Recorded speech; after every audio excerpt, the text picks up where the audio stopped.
showing the world all that you can be, unleashing your creativity, dare to dream, set your passions free, unleashing your creativity.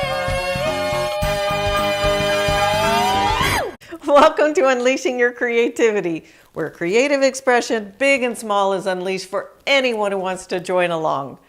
Hi, my name is Mary Foley, and today my friend Ashley Heightfield will be unleashing her creativity on a gift that she's working on. It's a hand-painted wooden sign using this Silhouette Cameo stenciling technique. We'll explain all that in a sec. You will love learning how to do this one. So let's go meet Ashley. Hi, Ashley. Hi, Mary.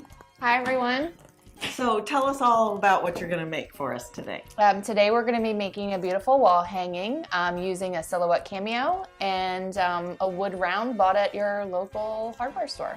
So what is Silhouette Cameo? Silhouette Cameo is essentially a cutting machine. You can cut a variety of different materials. You can cut wood, vinyls, different stencils, paper, a whole variety of things. But yes, there's a million projects you could do.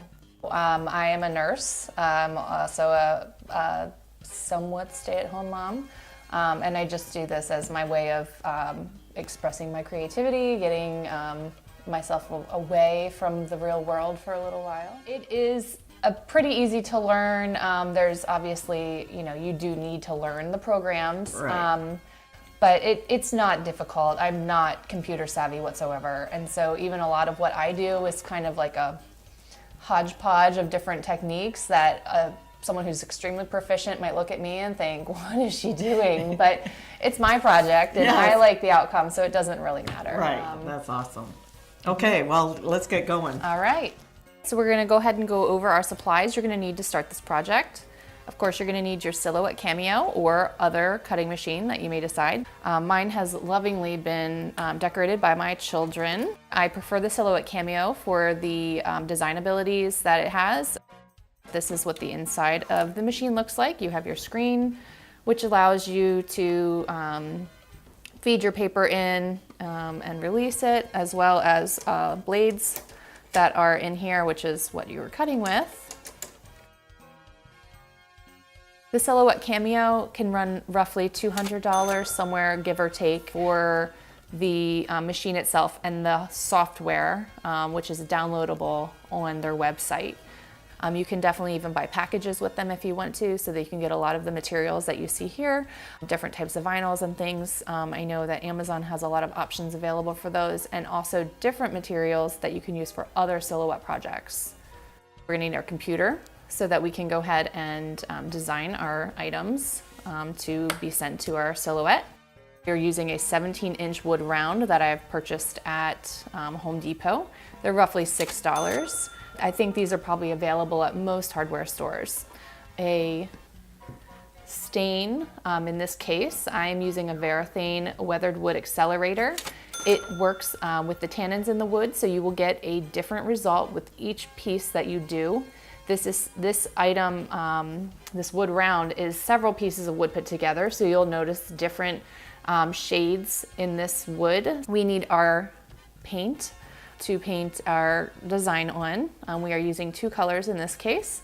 I am using the Waverly Inspirations chalk paint that I've purchased at Walmart. I like this paint. It's a cheap option, roughly $6 a piece. There are definitely more expensive chalk paints out there, but I find that this one gives me the finish that I like. I haven't had any issues with it myself, so I go ahead with the cheaper option. To create our stencil, we're gonna need our stencil paper. I am using an Oramask stencil paper.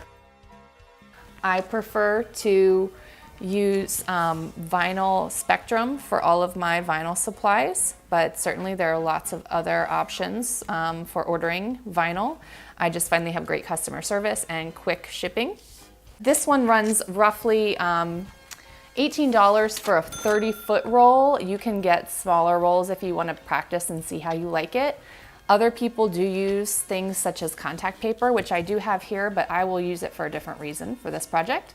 With the stencil, I will need a way to transfer it onto our wood, so I am going to go ahead and use a contact paper, which I've also purchased at Walmart.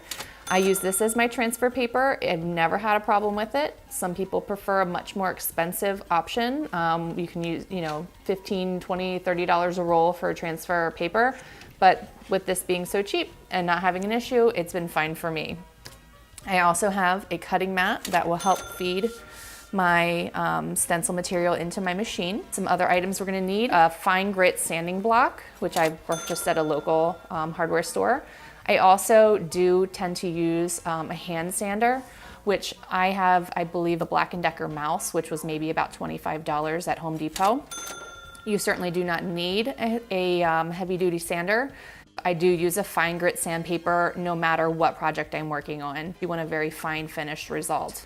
We have a scraper, which will allow us to adhere all of our sticky supplies onto our wood round. We have scissors. You will need some kind of pointy object, whether it be a hook or a X-Acto knife. Some people use a safety pin or something like that, just to weed our project, which we will go over what that means when we get started. You also need a way to apply your paint. So I prefer using these little sponge brushes. They're very inexpensive, and you can use them over and over again as long as you wash them. And then just a small brush for touch-ups. We also need a cover for your table. If you're going to be working inside or on a surface that you want to protect, the stain can definitely get a little messy, and you want to make sure that you're not transferring it to any surface that you're working on. Certainly if you're working outside on the grass or something like that, you can go ahead and get as messy as you want. All right, friends, we're going to go ahead and get started. We have our wood round and our sanding block. So we're going to go ahead and prepare our wood. This type of wood is very porous, so you're going to want to make sure to get a nice smooth surface across the board so that your stencil can properly adhere. So it is properly sanded, nice and smooth. You're also going to want to make sure all your edges are properly sanded. I just give a quick brush with my hand to make sure a lot of the sawdust gets off. We're going to start with our stain, or in this case, our accelerator. I use my sponge brush, and I am just going to gently apply the accelerator. You want to make sure that you just cover all of your areas. It's okay if you get a little bit thicker in some areas. We're going to go ahead and sand again afterwards. This accelerator does bring up some of the wood as it dries and causes a little bit of unevenness again in the wood, even though you've pre-sanded it. So you will find that you need to sand again after your accelerator has dried. I usually let them dry overnight before I get started on my painting, so that everything adheres properly. But as you can see, the accelerator is changing the color of the wood. We are seeing some different variations because the tannins are different in the different pieces of wood. I like this one. It gives it a little more of a barnwood look. It does have different grays and browns showing up in this particular piece of wood. And then I'm gonna go ahead and just apply to my edges. This is a good item for beginners who don't really know how to stain wood very well, because you can't really mess anything up. Wood stain is relatively forgiving. You can always sand down what you don't like. So we would go ahead and let it dry overnight preferably, and then sand it down once you're finished. Fortunately, I've prepped ahead of time, and I have a dry side over here that we will get started on our project with. So we're going to go ahead and get started with the design portion of our project. We are working on a computer, so you may notice a slight waveform on the screen, but we'll do the best we can to make this as clear as possible. I am doing this with the understanding that you have made yourself comfortable with the Silhouette program. This is a fairly beginner project, but I just want to show you exactly how I design it.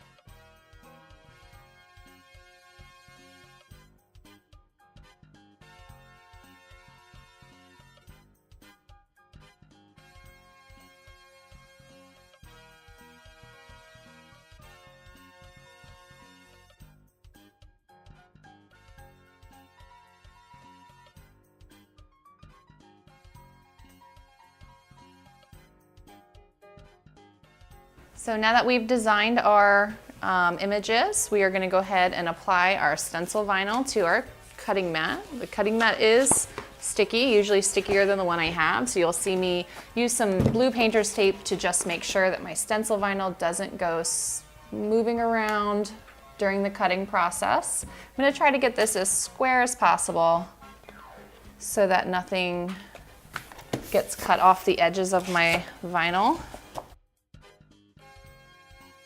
And I'm going to go ahead and load my vinyl into my silhouette. I'm going to go ahead and hit send on my silhouette and the cutting will begin.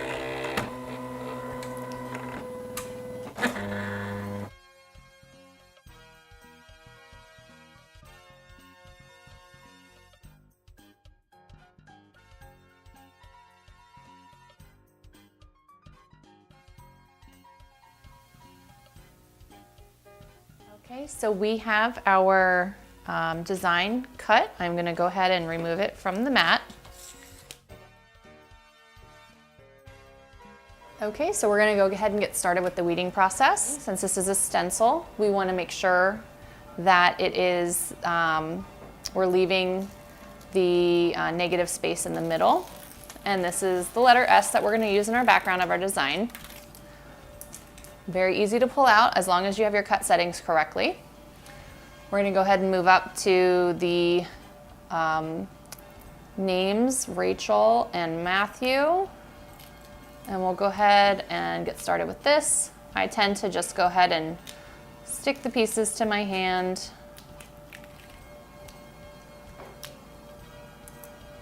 Sometimes you need to just kind of hold some of the smaller pieces down, make sure that they stay in the right spot.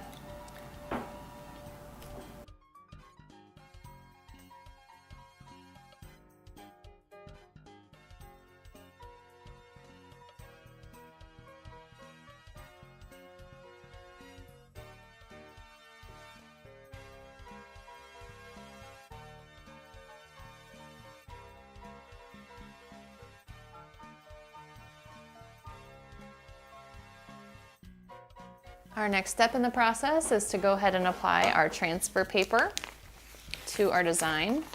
I'm going to go ahead and just start by cutting off some pieces. It doesn't have to be an exact fit to your design. You can just kind of piece some of them together. It'll still work just fine. Again, I'm using a cheaper option for the transfer paper. You can certainly use a more expensive option. You will get the same result. I'm going to start by just pulling back some of my paper, pull it back so it's nice and even. And I will start by laying it down. You want to try to prevent any wrinkles because you will not be able to have a good adhesion to your stencil if you have a lot of wrinkles in here.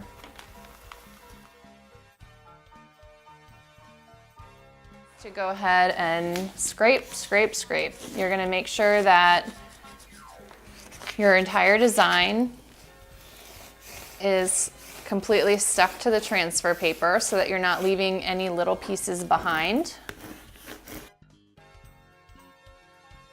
And now we're going to go ahead and separate our stencils. You want to make sure that you're not cutting too close to the stencil itself because you will accidentally paint in the wrong area.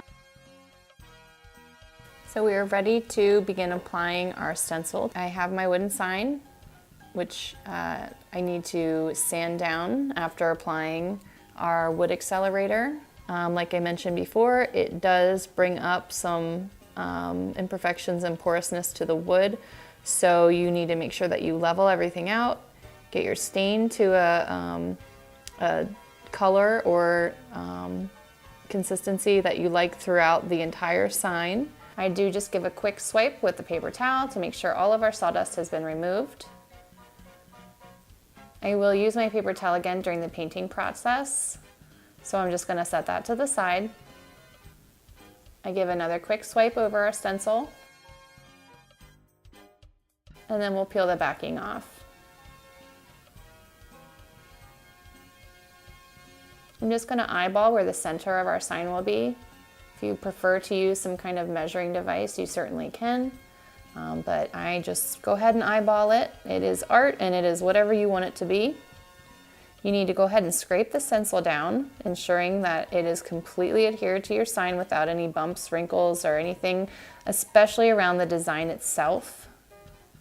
Any wrinkles would allow for paint to seep through, and you would have an imperfection in your painting technique. After I've removed the transfer tape, I just go ahead and give another swipe over the edges of my S to make sure that everything is adhered and smooth. We're using the Waverly chalk paint. Make sure your paint is well mixed before you get started so that you don't have any oils or anything rising to the top. We're gonna go ahead and just use a very small amount of paint. I'm gonna dab off any excess on my paper towel that I've set to the side here. And we're gonna start just around the edges. Your brush needs to be almost dry. This is gonna go ahead and seal your edges of your design on the stencil to make sure that the paint does not bleed underneath. You're gonna go ahead and pay special attention to any imperfections in the wood that might allow for the paint to go underneath. You wanna make sure that you are covering the entire outer border of your sign. You don't need to pay as much attention to the center of the design, but just make sure that you are giving a thorough coating around the edges. So again, I'm just dabbing all around the edges with my minimal amount of paint. It is not entirely a dry brush, but you really don't need a lot of paint. Less is more. As you work your way up the design, for this one in particular, I am putting a little extra on my brush and just leaving it in the center of the design and working from that. You can choose to do this, or you can just continue to dab it off onto the paper towel. Your next coats will be thicker. You don't have to worry about how many coats you put on. You can put on whatever looks good to you. I usually do about 3 coats, sometimes 4. Just depends on how the wood is taking the paint. But again, your first coat is going to be extremely light. This is a very fast drying paint, so we're able to put on a second coat almost right away because of how light our first coat was. So our second coat can be a little bit thicker. Again, you don't want to saturate your paintbrush. You still want it to be somewhat light, but you can definitely give it a thorough coating with a lighter hand. You don't want it to be super wet. My final coat, I like to give it a nice even finish. So I like to just dab on some paint so it looks a little softer without any streaking or lines. You want to make sure that when you're removing your stencil that your paint is still fairly wet. You don't want it complete dry. It could potentially pull up some of the paint design if it's on too thick. There is a little bit of a learning curve with painting the wood signs, so you'll definitely see what works for you. So it looks good to me. We'll go ahead and just add a little bit here or there, and we'll be able to pull up our design while the paint is still wet. Because this design is large, the stencil pulls up very easily. There are no other pieces that need to be pulled out. Okay, so we're gonna go ahead and start with our rest of our design. I went ahead and I did paint this one just for filming purposes. It is nice and dry. Normally I would allow at least a day for the drying time. You just want to make sure that it is completely dry, because when you put your stencil down, if it's wet, it will pull paint off and you will have a lot of touch up to do and may even potentially ruin your sign. So we're going to start with just the flowers. Just like with the letter S that we did, we're going to go ahead and just scrape over. It's even more important with these designs that have a lot of little pieces to them. You don't want to lose any of those little pieces of your leaves or flowers. I'm going to go ahead and just remove slowly so that if I do, I pull back on it, and that way I can see if I've left any of the blue pieces behind. So here's my first piece. Once it's stuck, it's stuck. So you just kind of have to be careful as far as where you're putting it. Make sure you like your placement.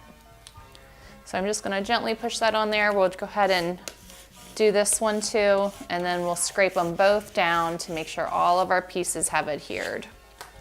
So again, pulling my backing off somewhat slowly and controlled, making sure I'm not leaving any of my little pieces behind. And again, gonna just make sure I like the placement before I really set it. All right, that looks good to me. Just gently push it all down, make sure I don't have any wrinkles, because again, any wrinkles around your design would allow paint to go underneath. I'm gonna go ahead and give a good scrape. I'm gonna go ahead and try to avoid scraping too hard over my paint, because even though it has had time to dry, I just never wanna test it. I wanna make sure that I give plenty of drying time. This still is adhered to it, but it's not being forced onto the paint. So we're just gonna scrape it really well. And then we'll go ahead, just like before, and remove our transfer tape, or in our case, our contact paper. This part, I do just make sure I go even a little bit slower. You may find that a piece gets stuck on there and you need to kind of help it back on. So again, just pulling it back. All of our pieces are staying in place, so we've done a good job scraping it down. All right, so there's one. See here, I've left a little piece behind. So we'll go ahead and give it another scrape. And hopefully it has, there we go, adhered itself back down.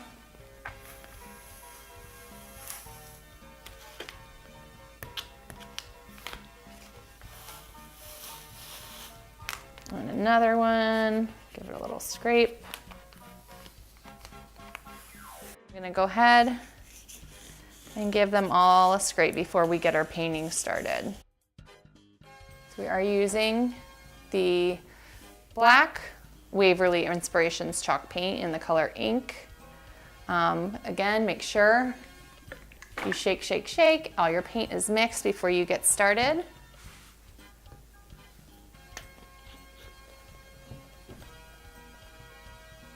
And just as before, you want to make sure that your brush is essentially dry when you are applying. You're going to pay special attention to the edges. On this one, it's pretty much all edges, as there's lots of little pieces in there.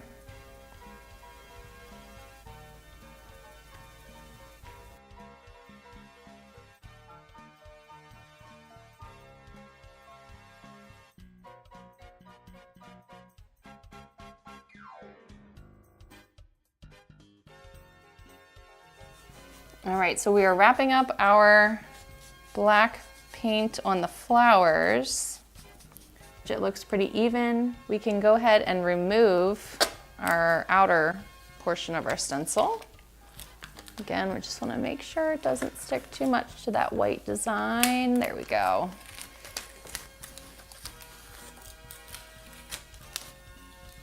These signs are a little bit soft as far as wood goes, so sometimes you might find that there's like a little splinter that pulls off, like I had happen right here, and that's why we have the little paintbrush, the fine paintbrush in our supply list, so that we can just touch up those areas. It's not uncommon and usually finishes pretty well, so it's not a huge deal if you have that happen.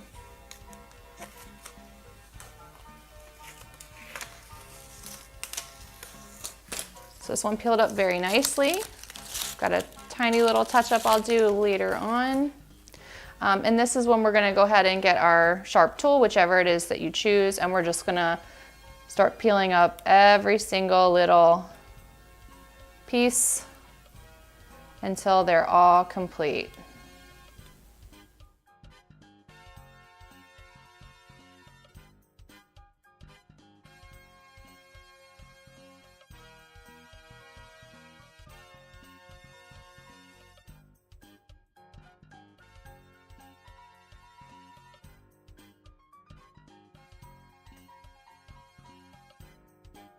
Okay, we have completely weeded our flower design.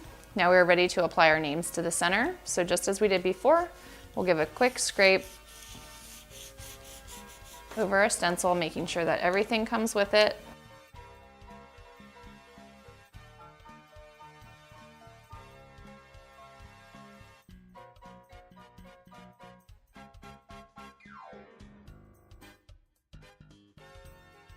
So we're ready to get started on our painting. We're using the same black color as we did before.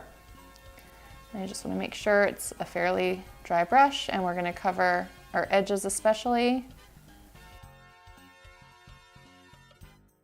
Okay, so we have mostly painted this sign. I'm going to wait a second, make sure that the areas that cover the white paint are completely coated. They tend to take a little more paint just because the color of the background and that it doesn't absorb the paint like the wood does. I'm gonna just go ahead and give it a little extra. I'm gonna go ahead and remove our stencil. We'll see how it turned out. And then we'll touch up what we need to.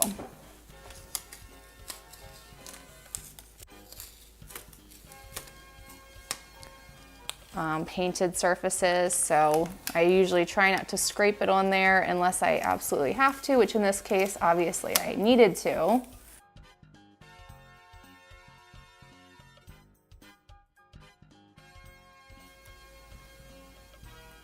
And then we'll go ahead and touch up just a few areas.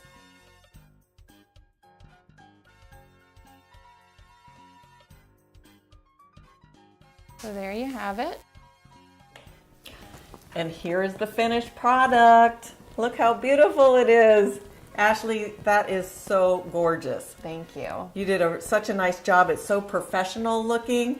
And this is a gift for a wedding, right? Correct, yes. And I mean, wouldn't you love to receive something like this for your wedding? It's so nice. And tell them the other things you do with the Silhouette Cameo. I'm able to do lots of things. I make Christmas ornaments, t-shirts and tote bags. I can do wine glasses and coffee cups. Pretty much anything that you want to stick vinyl on, you can. Or paint in the or use as a stencil, yes. That's awesome. Absolutely. Just wonderful. Well, I hope this has encouraged you to unleash your creativity on this sort of project. Thank you, Ashley, so much for coming by and showing everybody how to do it. Absolutely. Really appreciate it a lot. No problem. Wasn't that fun? Makes me want to go buy some of that equipment because it seems like the creative possibilities are pretty endless. Okay, so if you enjoyed this video and would like to see more content like this, make sure that you punch that like and subscribe button down below. And until next time, keep on unleashing your creativity. See ya. Get up, wake up, step up, get up, wake up, step up, get up, wake up. Get up, wake up, step up, get up, wake up, step up, get up, wake up, step up. Showing the world all that you can be, unleashing your creativity.